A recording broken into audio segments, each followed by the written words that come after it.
Natamka baraka kwa kila mmoja wetu siku ya leo, popote ulipo duniani.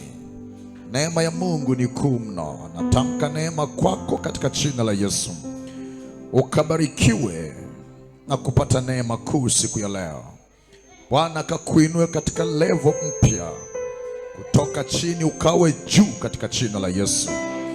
Ikiwa Bwana yu katikati yetu, Bwana akuinue leo katika jina la Yesu. Ikiwa Bwana yu pale ulipo, naam, ndivyo vilivyo. Na sasa Bwana akutendee jambo jema siku ya leo katika jina la Yesu. Wewe ambaye umetune Jesus Mission TV, neema ya Bwana ikawe juu yako asubuhi hii katika jina la Yesu. Oh, katika jina la Yesu. Oh, katika jina la Yesu.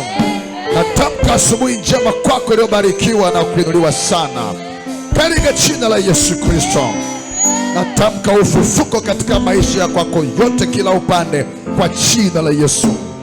Neema ya Mungu ikufunike kwa namna ya ajabu na ikutendee jambo jipya siku ya leo katika jina jema la Yesu Kristo Bwana. Tuseme wote amen kila upande. Amen. Sema tena amen kila upande. Peshangwe makozi. Ni mtu wa Mungu popote po duniani, nitamke neema kubwa juu yako katika jina la Yesu. Nitamke baraka na uweza mkuu katika maisha ya kwako katika jina la Yesu. Utukufu wa Mungu ukujilie na ukupate katika jina la Bwana. Siku ya leo ni siku njema tena Bwana ameifanya kwa ajili yetu. Tunayo furaha na shangwe mno kuwepo hapa.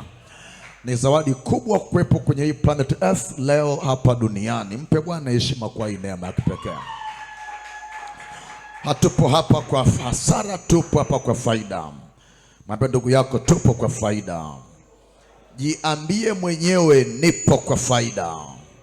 Oh, bado hujaelewa. Jiambie wewe mwenyewe nipo kwa faida. Alafu mwambie ndugu yako upo kwa faida.